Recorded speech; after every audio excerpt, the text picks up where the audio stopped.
Gentle, whimsical music starts and then fades to the background. Hello, little explorers, and welcome to our story time.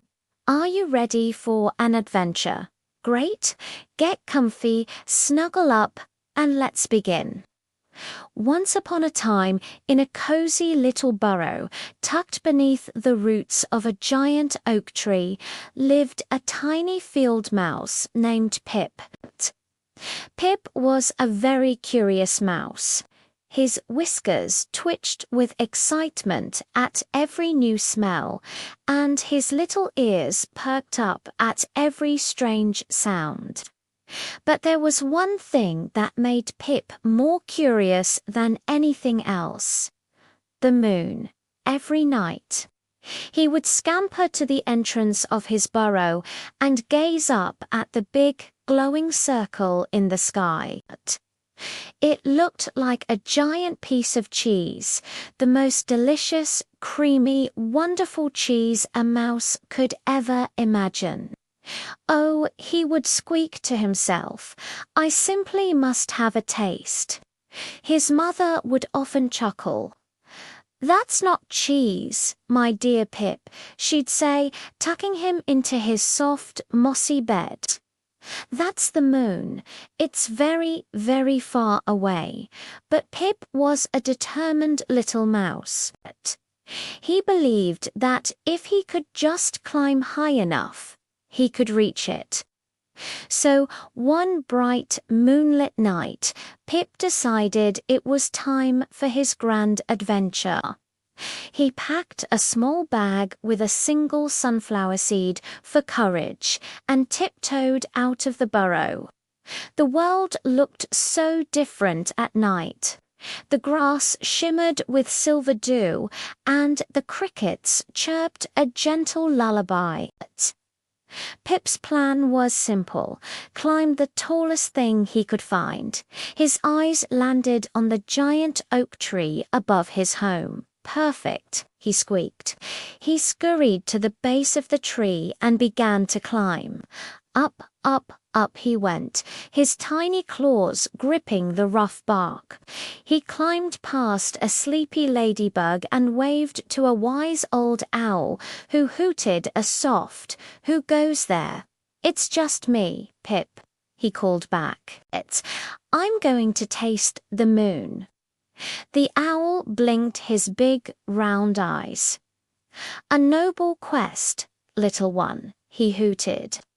"But the moon is further than you think." Pip just wiggled his nose and kept climbing.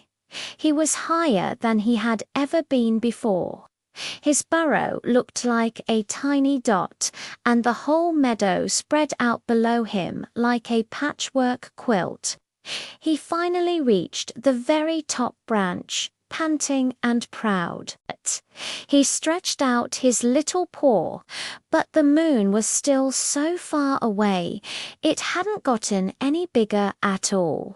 Pip felt a little discouraged. He sat on the branch, nibbling his sunflower seed. Just then, a friendly firefly named Flicker buzzed by. Her light blinked on and off, on and off. "What's wrong, little mouse?"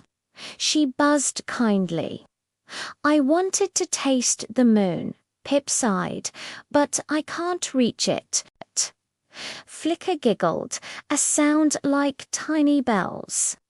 "The moon isn't for tasting, silly. It's for lighting up the night so friends can find their way."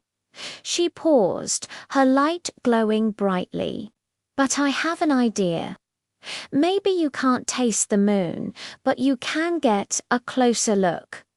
Flicker called to her friends. Soon, hundreds of fireflies gathered around Pip, their lights twinkling like a cloud of fallen stars. "Follow us." They all buzzed together. They flew up, up, up, creating a glowing, swirling path high into the sky. Pip, filled with a new sense of wonder, watched from his branch. It felt like the stars themselves had come down to dance for him. The fireflies flew in a big circle, and for a moment it looked just like the moon had come down from the sky and was floating right there in front of the old oak tree. Pip gasped.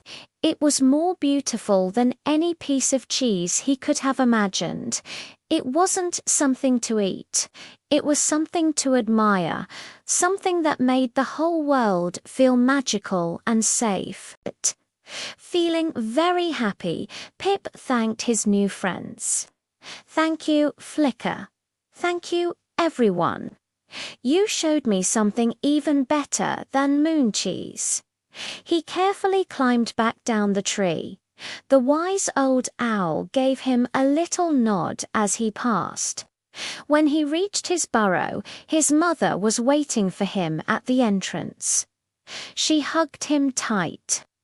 "Did you have a good adventure, my little Pip?" "The best?" Pip squeaked, his heart full. He snuggled into his bed, feeling warm and safe. He looked out the burrow entrance one last time. The moon was still high in the sky, a beautiful, silvery light. He didn't want to taste it anymore. He understood now the moon wasn't just a thing in the sky. It was a friend that watched over the whole meadow, just like his mother watched over him. And as he drifted off to sleep, Pip dreamed of dancing with fireflies and flying on moonbeams. Knowing that the greatest adventures aren't always about what you get, but about the wonderful friends you meet and the beautiful things you discover along the way.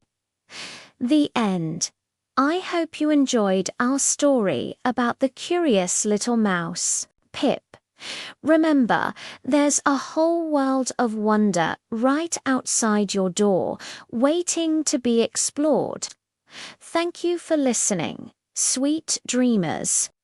If you liked our story, don't forget to give us a big thumbs up and follow along for more adventures.